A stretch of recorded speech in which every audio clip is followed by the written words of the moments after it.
aprendendo com as igrejas do passado. Então a gente dividiu ali, fatiou os períodos históricos, né? O pastor de manhã falou ali dos pais da igreja, né? Mais precisamente a transição entre a igreja primitiva e o início ali da Idade Média, né? Finalzinho da Antiguidade. Então ficou sob minha responsabilidade aqui tratar do período da Idade Média, né? O período da Idade Média. Confesso para os irmãos que, apesar de ser professor de história, é um tema um pouco difícil de você extrair algumas lições para a igreja, visto que é um período da história em que a maioria da igreja sabe pouco, né? Sabe pouco sobre esse período. Inclusive, estava refletindo ali com o pastor e com alguns irmãos, né? A maioria dos irmãos da igreja conhece aquilo que nós temos registrado na Bíblia, né? Ali em Atos dos Apóstolos, no máximo ali até a invasão de Jerusalém pelos romanos, no ano 70 depois de Cristo, e depois salta lá para o Martinho Lutero, lá na Reforma Protestante, né? Só que do final da Igreja Primitiva até a Reforma Protestante, nós temos aí um período de aproximadamente 1000 anos, né? Um pouquinho mais, um pouquinho menos. Então é um longo período, né? E a gente deveria se perguntar, né, como que Deus preservou a igreja durante tanto tempo, né? Um tempo, principalmente, que nós muitas vezes somos desinformados, né? Então a gente vai tentar trabalhar aqui também procurando um respaldo bíblico, né? Como eu disse no início aqui, se você olhar para a história da igreja como um todo, né? Não estou falando só da igreja neotestamentária, mas da igreja do Antigo Testamento também, que era Israel, o povo escolhido de Deus, você vai ver situações que aparecem, né, e elas se repetem ao longo dos séculos. Inclusive, se você olhar para a nossa igreja hoje, né, a igreja em todo o mundo, também vivemos problemas muito semelhantes, né? Então, isso que é interessante na palavra de Deus, quando você olha para ela como um espelho, né? Quando você, muitas vezes, é um filme, por exemplo, né, a gente usa bastante aqui exemplos de filmes, né? Se você vê um filme, por vezes você se identifica com o personagem, né? Você enxerga você no personagem, você se emociona num filme, porque você vê muito do que ele está vivendo na sua própria vida, né? Talvez é assim que o nosso cérebro se afeiçoa a um personagem de um filme, por você ver nele situações que você já viveu, né? Você vê muitas vezes uma perca, ou algum tipo de temperamento que aquele personagem do filme tem, e você também tem, né? Um outro exemplo de identidade que você tem, quando você muitas vezes vê aqueles memes de rede social ou de WhatsApp, de coisas do dia a dia, que você olha, todo mundo é igual, né? Todo mundo vive a mesma coisa, né? Quem nunca passou por uma situação dessa? Então na Bíblia você olha para ela e você vê também pessoas que viveram, apesar de épocas muito diferentes, elas viveram problemas que você vive hoje, que a igreja vive hoje, né? Então a gente vai observar isso. Você não tem nenhum registro bíblico da Idade Média, visto que os livros que compõem a nossa Bíblia são todos anteriores ao início da Idade Média, né? O cânon fechou ali antes. É claro que depois tiveram discussões, acréscimos de quais livros iam compor a Bíblia. Mas aqui nós vamos procurar identificar situação semelhante na Bíblia, né? Que é a história de Elias. Gostaria que você abrisse a sua Bíblia no primeiro livro dos Reis. Primeiro livro dos Reis, capítulo 11.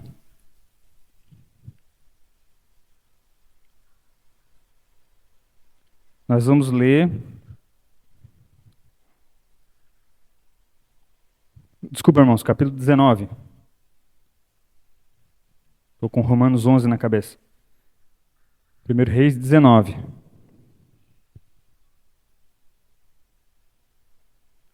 Nós vamos ler aqui o versículo, a partir do versículo 11, até o versículo 18. Diz assim a palavra do Senhor. O Senhor lhe disse, saia e fique no monte na presença do Senhor, pois o Senhor vai passar. Então veio um vento fortíssimo que separou os montes e esmigalhou as rochas diante do Senhor, mas o Senhor não estava no vento. Depois do vento houve um terremoto, mas o Senhor não estava no terremoto.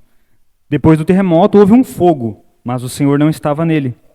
E depois do fogo houve um murmúrio de uma brisa suave.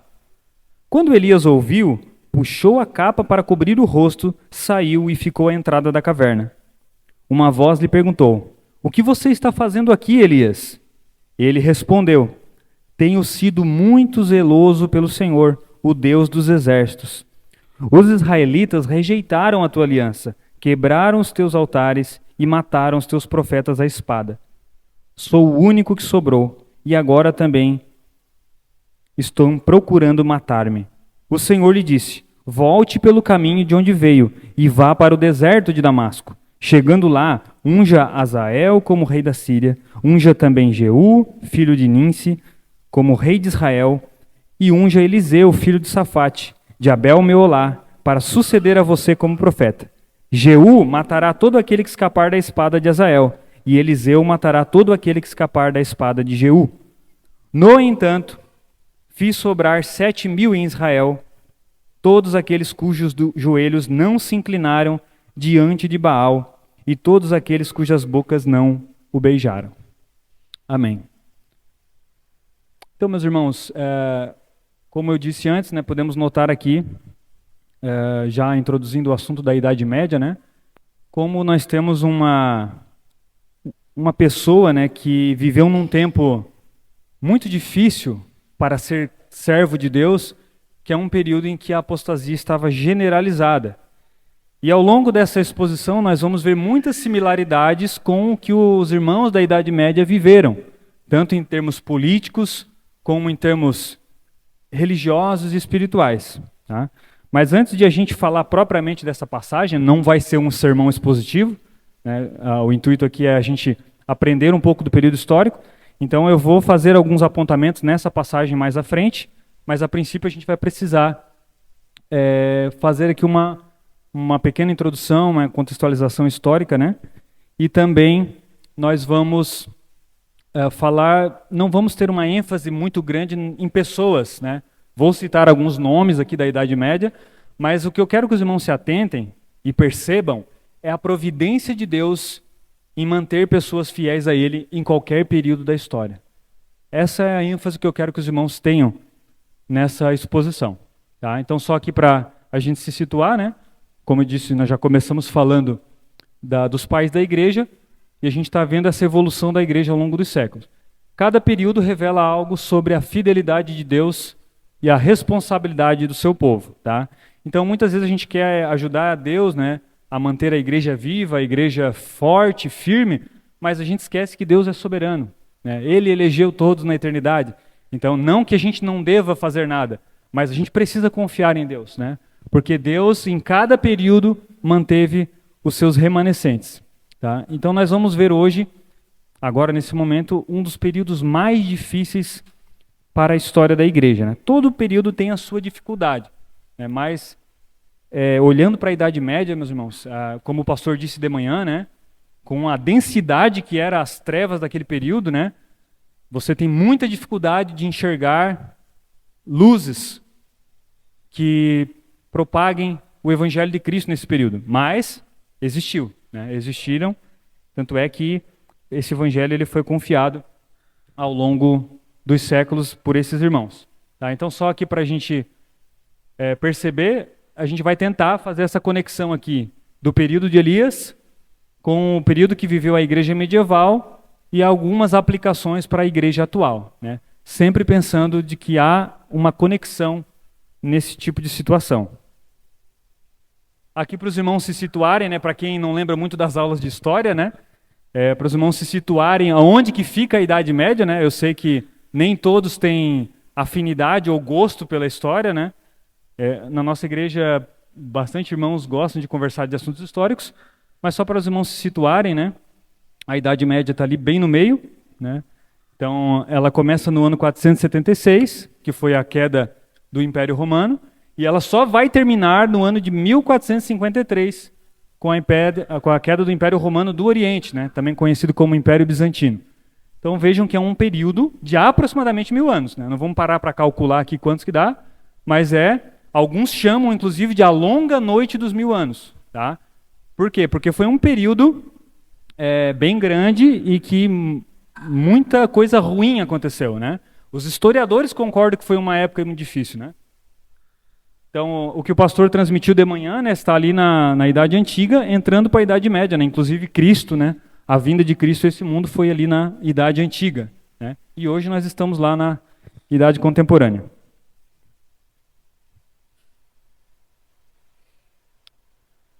Agora, para aqueles que lembram alguma coisa, né, das aulas de história, ou que gostam do assunto e vivem lendo sobre esse assunto, né? Quando a gente fala em Idade Média, né? Que elementos vêm à nossa mente? Alguém gostaria de falar? Estamos num espaço aqui aberto a discussões, né? O que você lembra da Idade Média? Falou em Idade Média, o que te vem à mente? Mosteiros e monges. Mais alguém? Idade das Trevas. Fazendeiro. Mais alguém quer falar alguma palavra que lembra quando fala em Idade Média? Cavaleiros. Feudalismo. Ó, tá lembrando das aulas de história, né? Então, eu até listei aqui, né? Conhecida por muito como Idade das Trevas, né? A Angel falou. Foi o primeiro que eu coloquei, né? E esse nome aqui, ele realmente foi dado pelos iluministas, né? Porque eles se consideravam melhores do que o período anterior, porque eles valorizavam a cultura greco-romana, eram inventores, pintores, eram pessoas que gostavam de usar a razão, de usar a inteligência, e eles olharam para trás e disseram, esse pessoal aí de trás só sabia fazer guerra, eram fanáticos religiosos, enfrentaram doenças, então eles estão nas trevas, não produziram nada de bom para a humanidade, né? Então foi um termo pejorativo, né, porque a gente chama de Idade Média. É claro que isso tudo é convenção, né, meus irmãos? São pessoas que decidiram chamar esses períodos dessa maneira, né? Inclusive não é nem uniforme no mundo inteiro. O que estava acontecendo na Europa na Idade Média é muito diferente do que estava acontecendo aqui nas Américas na Idade Média, né? Geralmente a gente tem a Europa como referência, né? Então o que estava acontecendo na Europa. Mas o quê?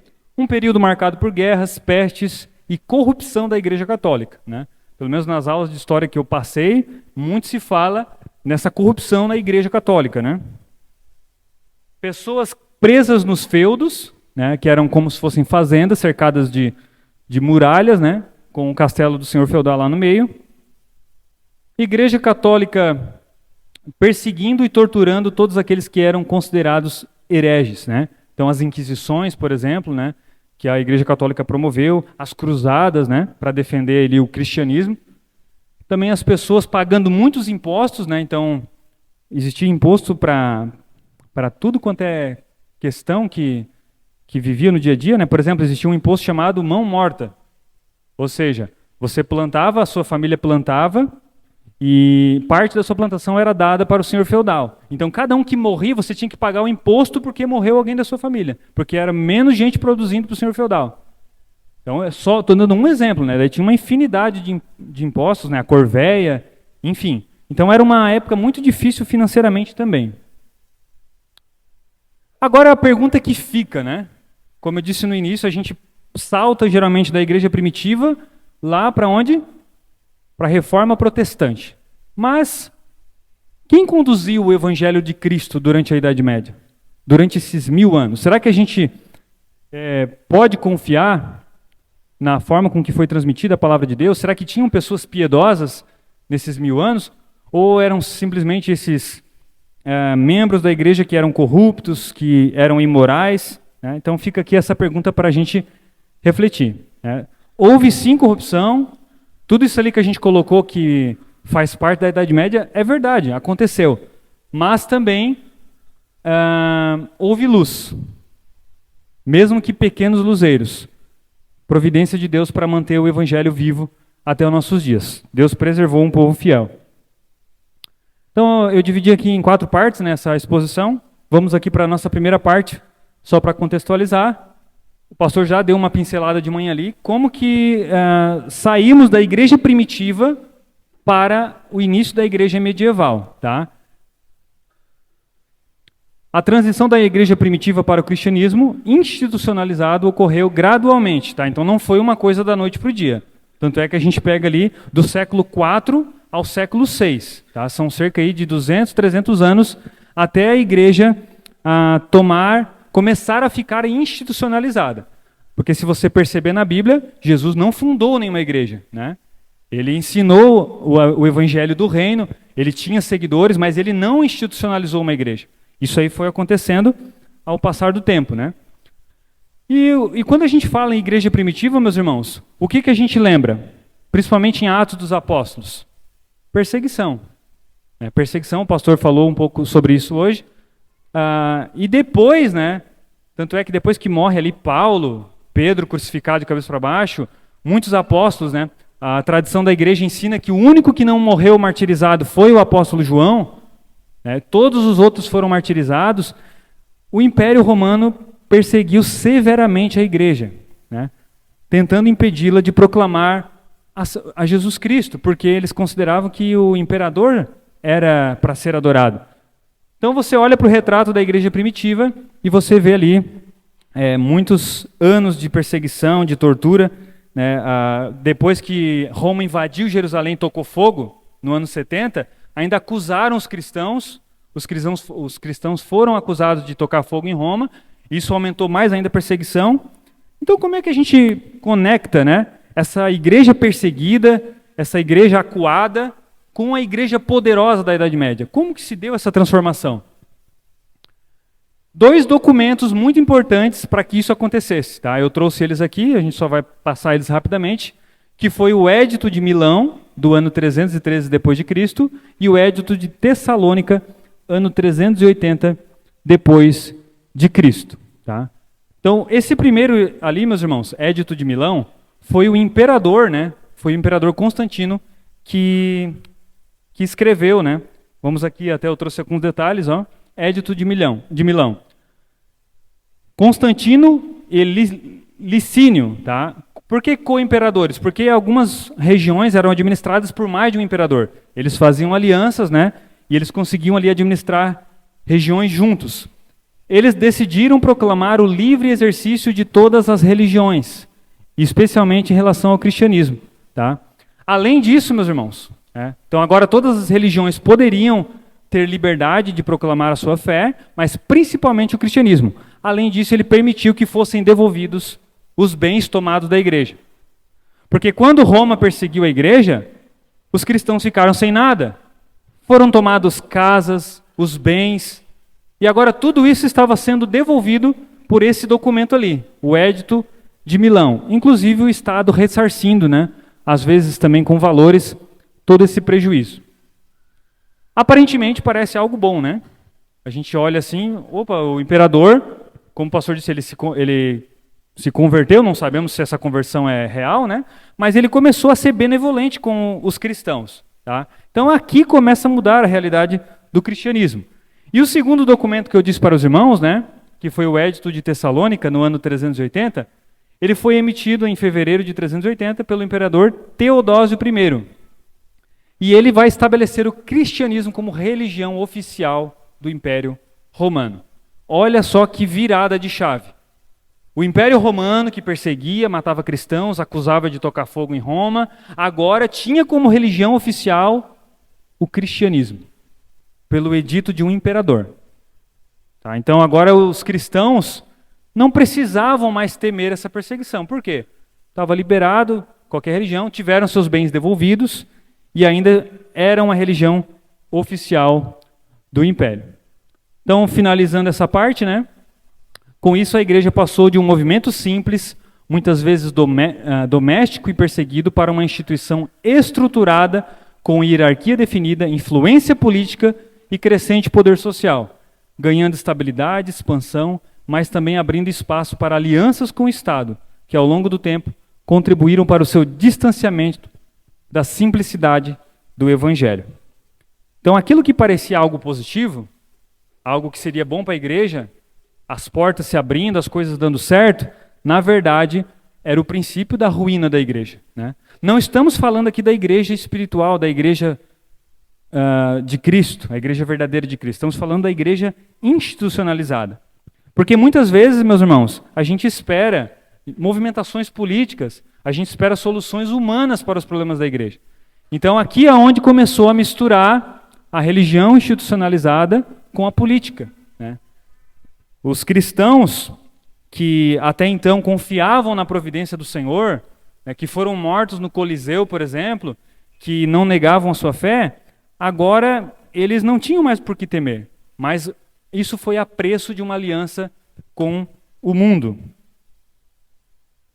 A segunda parte, né, agora que a gente já entendeu essa transição, como que a igreja se tornou de uma igreja perseguida para uma igreja poderosa, influente, né, agora nós vamos ver qual foi a consequência ruim disso.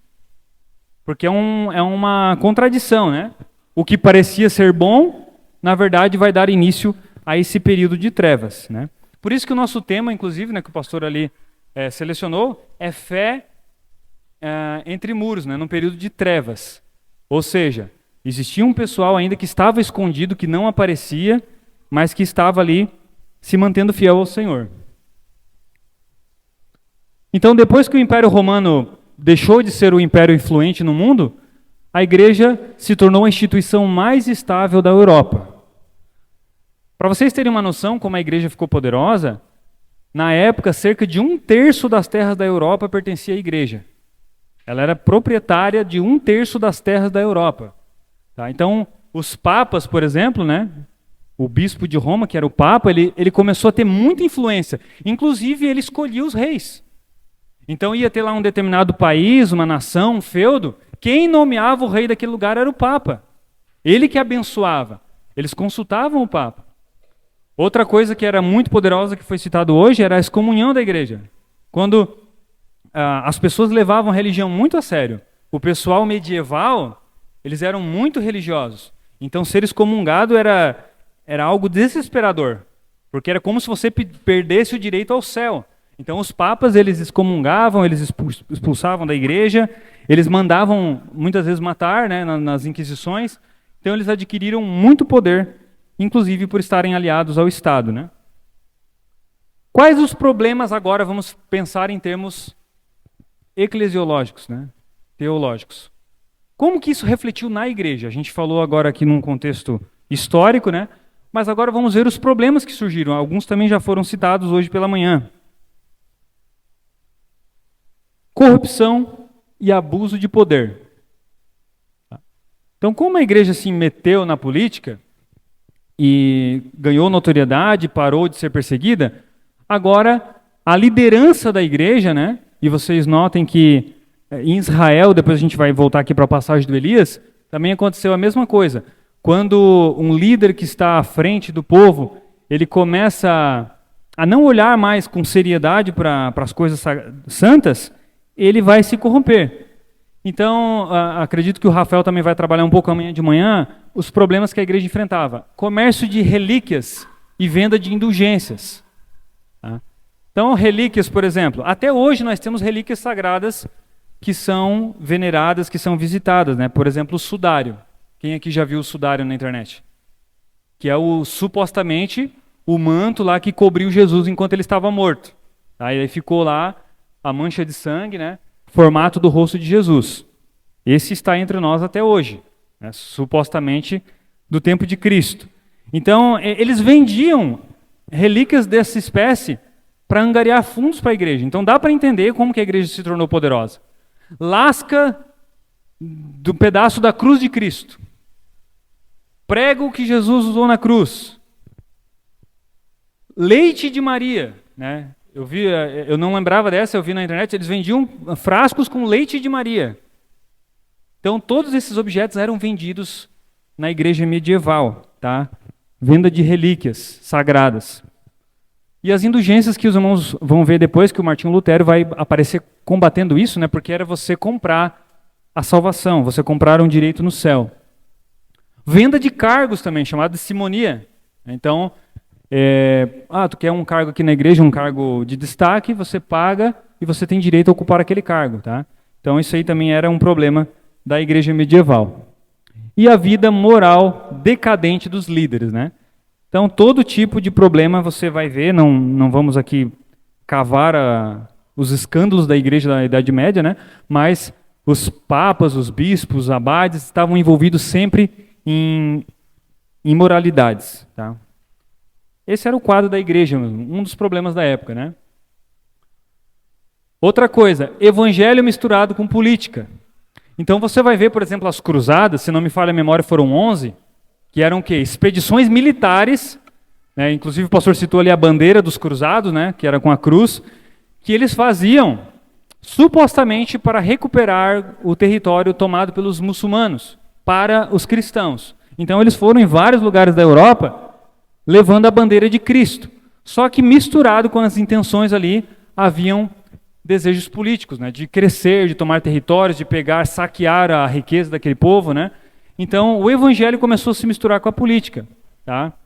E para isso a igreja passou, inclusive, a perseguir os seus opositores. Muitas pessoas foram condenadas como hereges, né? É claro que tivemos hereges, né? Por exemplo, foi citado o Ário aqui hoje, mas muitas pessoas foram acusadas de heresia simplesmente por contrariar determinados comportamentos da igreja. Inclusive os reformadores passaram por esse tipo de acusação, os pré-reformadores também. Então era um outro problema que a igreja medieval viveu. Então corrupção, evangelho misturado com política e por último aqui, Bíblia inacessível ao povo. Na minha opinião, esse aqui foi um dos principais problemas. O problema que gerou mais consequências devastadoras para a igreja medieval. Tá? Por quê? Porque as Bíblias, na sua maioria, eram escritas em latim. O povo não tinha a posse de Bíblias. Né? Hoje todos vocês aqui estão com uma Bíblia ou duas. Tem a Bíblia no celular. Se você quiser acessar na internet, tem a Bíblia também. E lá na época não, era só o ministro, né, que tinha a Bíblia em latim. Então as pessoas, mesmo que tivessem uma Bíblia, a maioria não sabia ler. Né? Então isso foi um grande problema. Né? Inclusive, até esqueci de mencionar ali, eu trouxe algumas referências bíblicas ali só para a gente pensar no princípio, né? Mas aqui eu trouxe Oséias, o meu povo está sendo destruído porque lhe falta conhecimento. Então os crentes medievais tinham dependência dos clérigos para entender a Bíblia. Tá? Tinham poucas cópias, tinham falta de oportunidade de leitura. Então isso é muito destrutivo para a igreja. Quando a igreja não tem acesso à palavra de Deus na sua língua, quando ela não consegue ter uma leitura pessoal da Bíblia, ela vai depender da interpretação dos seus líderes. E isso é um perigo até hoje. Quantas igrejas que nós temos hoje que a pessoa em casa nunca coloca a mão na Bíblia? Ela simplesmente ouve, né? Às vezes você olha assim umas aberrações na internet, meu Deus, como é que tem tanta gente que segue esse camarada? É simples, é porque a pessoa não lê a sua Bíblia. Ela vai por aquilo que o ministro que tem a Bíblia e interpreta do jeito que ele quer, do jeito que ele ensina lá. Então a gente precisa ter esse cuidado aqui, que a igreja medieval, infelizmente, não teve tanta oportunidade. Agora, vamos pensar aqui na passagem que eu escolhi para a gente estar comparando, né? Nós temos aqui o profeta Elias, que aparece num período também de uma grande decadência, de umas trevas da história do povo de Deus, que é quando o rei Acabe, um dos piores reis que Israel já teve, está no governo, com uma das piores rainhas, Jezabel. Tá? Então eles estão levando o povo de Israel para uma decadência moral e espiritual muito grande. Acabe e Jezabel, meus irmãos, eles instituíram um culto a Baal. Então eles levaram o povo de Israel a pecar de uma forma muito degradante. Ao ponto de Elias, quando fez aquele desafio lá no Monte Carmelo, ele disse: até quando, israelitas, vocês vão ficar divididos entre dois pensamentos? Se Baal é Deus, sirvam a Baal. Se o Senhor é Deus, sirvam ao Senhor. O povo estava dividido por culpa dos seus líderes. Então notem que quando a gente terceiriza a condução de assuntos espirituais para o meio político, isso é muito perigoso. O povo de Israel estava vivendo isso, o pessoal da Idade Média viveu isso, e nós corremos o risco de viver isso hoje. Quando surge muitas vezes um líder político fazendo grandes promessas, se aproximando da igreja, a gente logo pensa: vai dar boa para a igreja. É esse camarada que vai nos ajudar a defender a nossa fé. E a gente esquece da responsabilidade que a igreja tem, de anunciar a verdade. individualmente, no coletivo. Mas graças a Deus que existia um homem aqui que foi corajoso e que ele não mediu as consequências. Os irmãos já pararam para pensar? Às vezes é fácil a gente ler aqui e pensar, puxa vida, ele falou algo com muita ousadia, mas é o Elias, né? É o profeta Elias. Só que Tiago vai nos dizer no Novo Testamento que Elias era um homem igual a nós, sujeito às mesmas paixões, mas ele enfrentou nada mais, nada menos que o rei de Israel. Ele desafiou. Inclusive, ele venceu ali o desafio com os profetas de Baal e ainda mandou matá-los. Então notem que quando o Estado controla o rumo da religião, isso é muito perigoso para a igreja. Já fazendo aqui uma aplicação, né, depois a gente vai ainda ter outras aplicações, cuidados que a gente precisa tomar nesse sentido, né? Não delegar ao Estado a responsabilidade de conduzir as questões espirituais. Então a responsabilidade é da igreja, não é do Estado de pregar o Evangelho. Nem sempre a situação vai ser favorável, né? Às vezes a gente fica esperando que as leis sejam favoráveis para nós, que a gente não seja proibido de falar. Mas a gente esquece que países como Coreia do Norte, China, em que há uma severa perseguição religiosa hoje, as condições não são favoráveis. Mas tem gente que está lá proclamando.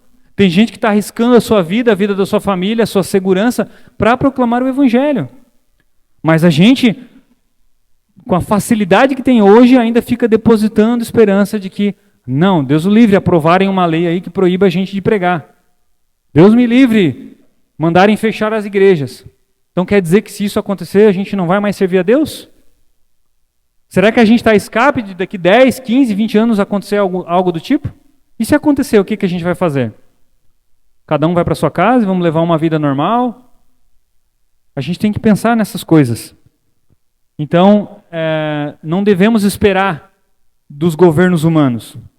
Né? Inclusive, Jesus disse que o reino dele não é desse mundo.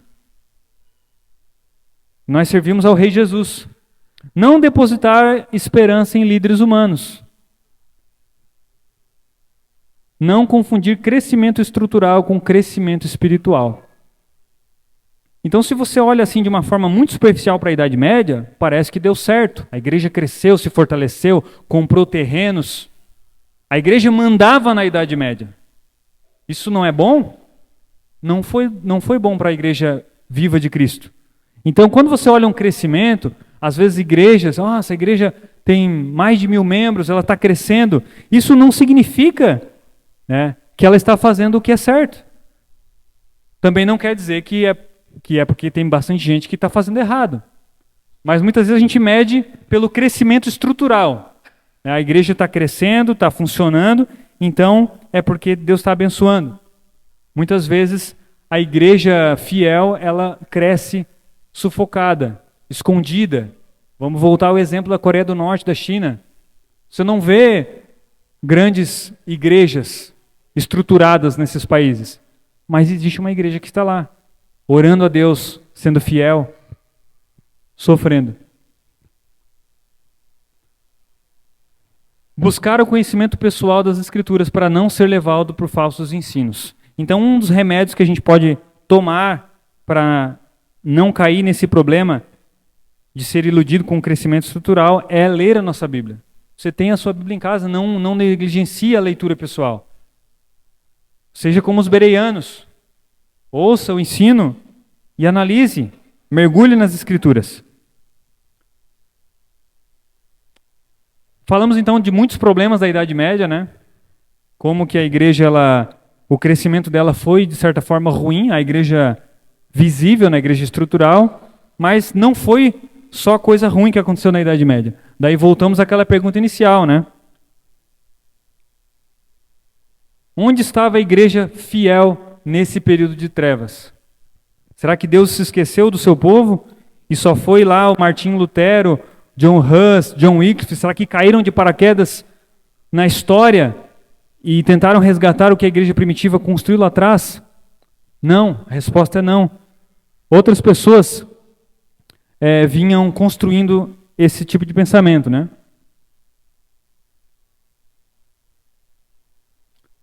Apesar da escuridão, Deus não abandonou a sua igreja. Os mosteiros e a preservação das Escrituras.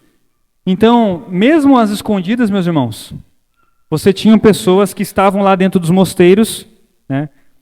A única opção de igreja que se tinha na época era essa, né? Você não tinha o protestantismo ainda. Então nós temos que entender que o pessoal que estava dentro da própria igreja católica precisava tomar alguma postura, né? Então você tinha monges, por exemplo, que eram responsáveis por fazer cópias da escritura. E eles levavam esse trabalho muito a sério. E muitas dessas cópias foram preservadas até os dias de hoje.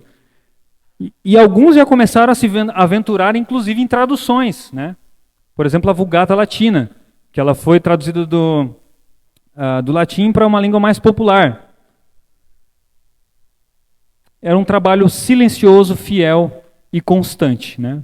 Coloquei ali uma referência bíblica para a gente pensar como esse princípio bíblico aparece, que a gente tem que transmitir aquilo que a gente ouve da Escritura.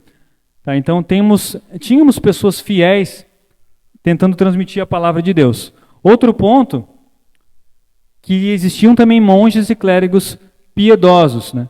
Pessoas que realmente queriam servir a Deus, serem piedosos, oravam, jejuavam, liam as Escrituras, aqueles que tinham possibilidade. Existia eu trouxe aqui 3 exemplos, e a gente vai encerrar com esses 3 exemplos, né? E depois fazer algumas aplicações, que é o Bernardo de Claraval, o Anselmo e o Pedro Val. Tá? Talvez você nunca ouviu esses nomes na vida, né, mas são pessoas que viveram na Idade Média, por volta do século XI, XII, e contribuíram aí para essa mudança de paradigma da igreja estruturada, corrupta, decadente, para o princípio da reforma protestante.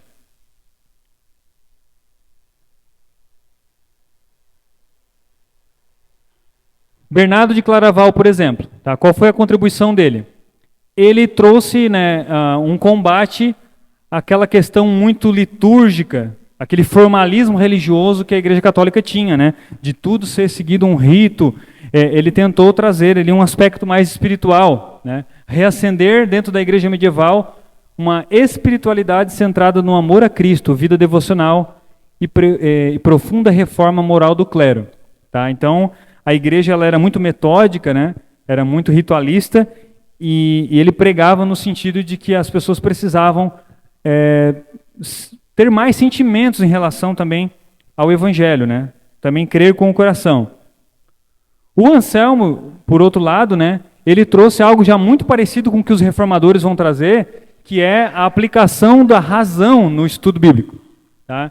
Então, muitas vezes a Igreja Católica ela se preocupava simplesmente com a repetição, né, com a tradição, com o repasse sem meditar naquilo, e ele veio trazendo um ensino de que é preciso a gente refletir, com cuidado, com zelo, né, para que a nossa fé seja fortalecida. Então são coisas que eram muito incomuns na época. Talvez para a gente hoje que já tem esse hábito de estudar a Bíblia, de procurar conhecer mais sobre a Escritura, seja algo natural. Mas para aquele período marcado por uma liderança rígida, que simplesmente repetia e transmitia o ensino, agora você vê já pequenos indícios de pessoas querendo romper com essa rigidez católica. E por último aqui o Pedro Valdo, né, que inclusive essa estátua aqui ela foi construída lá na Alemanha, né, em Worms. É um memorial em homenagem ao Pedro Valdo, que vai dar origem a um grupo chamado de valdenses, que eu vou trazer aqui no próximo slide. Tá? O Pedro Valdo ele era um homem rico e ele fez tipo os franciscanos, né, um voto de pobreza, né, lembrando que para a época isso era um grande feito, porque a Igreja Católica, a liderança católica vivia uma vida luxuosa, né, uma vida de muitas posses, e ele que fazia parte da liderança também, ele acabou se abstendo da sua riqueza para pregar aí um movimento de pessoas que valorizam a simplicidade e também a Bíblia na mão do povo. Ele foi um dos que batalhou já para que tivessem Bíblias na linguagem comum do povo. Tá? Então ele se importou com o acesso da Bíblia pelo povo. E daí está o grupo dos valdenses, né, que vão ser os seguidores de Pedro Valdo, e algumas ideias que eles defendiam. Bíblia na língua do povo, vida simples, pregação bíblica, e eles foram perseguidos. Tá? Eles não só ensinaram sobre a perseguição, alguns foram mortos pelas inquisições. Os valdenses, eles já vão começar a construir uma base muito boa para os reformadores, porque eles já vão começar a trazer, por exemplo, Martinho Lutero defendia também que a Bíblia fosse traduzida na linguagem do povo. Voltando lá para o Elias, meus irmãos, né, e a gente pensar dentro do que a gente falou, né? Então, agora talvez a minha intenção aqui foi que os irmãos tenham um olhar um pouco diferente para a Idade Média, né? De que não foi um período apagado da história, de que não houve nenhuma contribuição para a igreja de hoje, porque Elias passou pela mesma situação, milhares de anos antes, né? Eu até coloquei ele de uma forma, um trocadilho, né? Elias do monte à caverna. Por quê? Porque um capítulo antes, você vê o capítulo 18 aqui de 1 Reis, ele estava no Monte Carmelo, poderosíssimo. Orou para descer fogo do céu, derrotou seus inimigos, os profetas de Baal. Aquele Elias valente e corajoso, quando foi ameaçado pela Jezabel, se escondeu na caverna. Por isso que eu botei do monte à caverna. Então ele venceu os profetas de Baal, diante da perseguição de Jezabel, escondeu-se na caverna. E o ponto principal aqui é que ele pensou que estava sozinho. Quantas pessoas não se sentiram assim na Idade Média? E talvez quantos hoje não se sentem assim em países perseguidos? Você olha para uma decadência moral tamanha que você pensa, será que ainda existem cristãos? Será que ainda existem pessoas que se importam, né? Vamos pensar em nós quanto presbiterianos reformados aqui.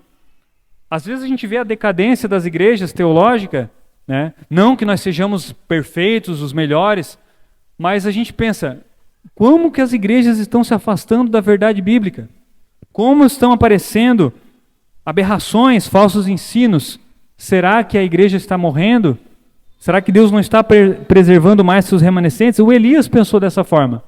Pensava que estava sozinho. Então Deus, ele procurou ali se manifestar para Elias, né? Tem uma passagem um tanto curiosa aqui, que ele começa a acontecer eventos climáticos, né? Vem o vento forte, vem o fogo, e a Bíblia diz, vem o terremoto, e Deus não estava nesses elementos, né? Até parece meio estranho, porque Deus causa esses elementos na natureza, né? A gente sabe que Deus tem o controle de tudo, mas não vai caber aqui a nossa interpretação de o que significa Deus não estar nisso, né? Mas talvez a gente consiga extrair uma ilustração, né? Porque depois dessas manifestações poderosas, Deus aparece na manifestação mais silenciosa que teve, que foi a brisa suave. Quando deu o vento suave, Deus fala com Elias naquele momento, né? Não sabemos qual é a intenção aqui do escritor bíblico em transmitir isso, mas em termos de ilustração a gente pode pensar que muitas vezes a gente espera, assim como os discípulos esperavam de Jesus, né, que ele fosse manifestar de uma forma muito poderosa, que ele fosse destruir o Império Romano, vir de uma forma esplendosa num cavalo branco, e Jesus, sempre de forma muito humilde e sutil, caminhou nesse mundo. E aqui você vê que Elias tinha presenciado o fogo descendo do céu, mas agora Deus se manifestou para ele de forma silenciosa, de forma suave. Porque muitas vezes você não vê o trabalho da igreja. Se você olha para um país perseguido, você não vê o trabalho da igreja. Se você olhar para os irmãos da Idade Média, você só vê uma igreja estruturada, gigante, poderosa, mas você não vê o silêncio lá dos monastérios, das pessoas que estavam sofrendo, orando. Esses 7.000 aqui que Deus falou que ainda não tinham se dobrado, alguém sabe o nome de algum desses 7.000? Alguém tem algum palpite de quem sejam esses 7.000, de onde que eles eram? Não sabemos. Mas Deus mesmo dá o testemunho deles. Eu ainda tenho 7.000 que não se dobraram a Baal. Então na Idade Média você tinha pessoas que não haviam se dobrado ainda à Igreja Católica Apostólica Romana.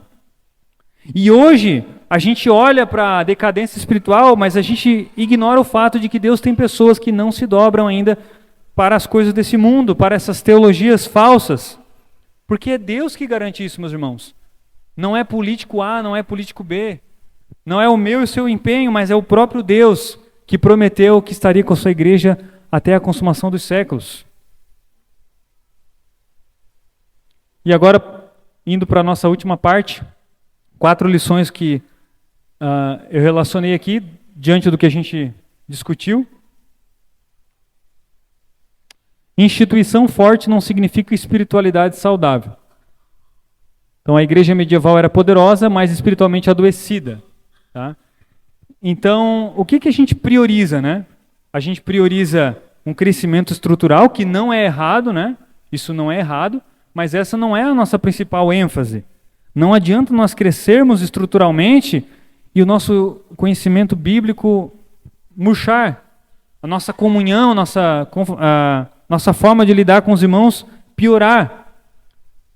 Então, nem sempre quando você vê uma igreja que está crescendo estruturalmente, né, é como você olha para uma construção, vamos pensar aqui numa analogia, muitas vezes você vê aquele prédio bonito, mas ninguém admira a ferragem, o cimento, né, o tijolo que está lá dentro daquele, mas é aquilo que sustenta, né, a parte interna. Então a igreja muitas vezes ela deve ser medida por aqueles que estão com seus joelhos dobrados, intercedendo, conversando sobre a palavra de Deus com alguém. A nossa segunda lição, a palavra precisa estar no centro. Quando a Bíblia se torna inacessível, que a Igreja Católica traz esse problema até hoje, né? Que existem outros elementos que têm o mesmo peso de autoridade da Bíblia. A tradição é uma delas. A tradição da igreja. Coisas que a igreja foi passando e ela foi tomando um espaço muito grande. Por quê? Porque abandonaram a observância da Escritura. Então que nós, como igreja, nunca venhamos abandonar, meus irmãos, a observância da Escritura. Para isso a gente precisa ler a Bíblia todos os dias e sermos comprometidos com a verdade. Terceira lição, seja fiel mesmo se estiver entre muros. Então, muitas vezes a gente fica esperando um ambiente favorável, né? Hoje eu acho que é muito fácil ser cristão no Brasil, e principalmente aqui na nossa região também. Agora, volta àquela reflexão anterior, e se essas coisas mudarem? Como que vai ficar a nossa fé? Tente refletir sobre isso, né? Não espere só ambientes favoráveis. Seja uma luz, mesmo em ambientes tenebrosos, né? Lembrando também, por exemplo, de Daniel, que mesmo lá na Babilônia, ele não se corrompeu com as ofertas dos manjares do rei. E por último, né, Deus é que preserva a sua igreja. Nós estamos aqui hoje, em 2026, com a nossa igreja. Graças a Deus temos um bom número, estamos estudando a palavra de Deus. Isso significa que Deus preservou a igreja durante esses 1000 anos de trevas. Foi Deus que fez isso, meus irmãos. Deus com seu poder. Porque Jesus ainda nos advertiu em Mateus 16:18, as portas do inferno não prevalecerão contra a igreja. Então, a igreja não acabou na Idade Média e não vai acabar hoje, porque é Deus que preserva. As portas do inferno não irão perseverar contra a igreja. Então vamos fazer uma oração agora, pedindo fidelidade, discernimento, amor pela palavra e coragem para ser um remanescente. Que Deus preserve a nossa fé, a fé da nossa família, né, que mesmo que daqui 10, 15, 20 anos a gente esteja talvez em situação deplorável, economicamente, politicamente, mas que a nossa fé esteja mais forte do que nunca. Nós viemos pedir ao Senhor que possamos lembrar dessas promessas valiosas ao longo das nossas provações. Curve sua cabeça. Nosso Deus, nós queremos te agradecer, ó Pai, pelo que nós temos aprendido na Tua Palavra. Sabemos que o Teu povo, Senhor, ao longo dos séculos enfrentou inúmeros desafios, dificuldades, tentações que fizeram com que muitas vezes a liderança fizesse aliança com o mundo, fizesse aliança com governantes. Isso foi uma ruína para o Teu povo, ó Pai, porque deixaram de confiar em Ti. Assim como Israel, Senhor, que rejeitou a Tua autoridade para pedir um rei humano, ó Pai. Muitas vezes nós não confiamos nas Tuas promessas, porque o Senhor prometeu que as portas do inferno não prevalecerão contra a igreja. O Senhor prometeu estar conosco todos os dias. E ainda assim, muitas vezes não confiamos nisso. Muitas vezes queremos nos aliar ao mundo, Senhor. Muitas vezes queremos estabelecer métodos próprios. Mas que a partir de hoje nós possamos confiar mais em Ti, Senhor, na Tua promessa. Que mesmo nesse mundo tenebroso, Senhor, cheio de imoralidade, de distorções teológicas, a gente possa cada vez mais se apegar à Tua palavra e confiar na Tua palavra e proclamar a Tua palavra com ousadia, com verdade e com o Teu Espírito Santo. Nós oramos em nome do Teu Filho Jesus. Amém.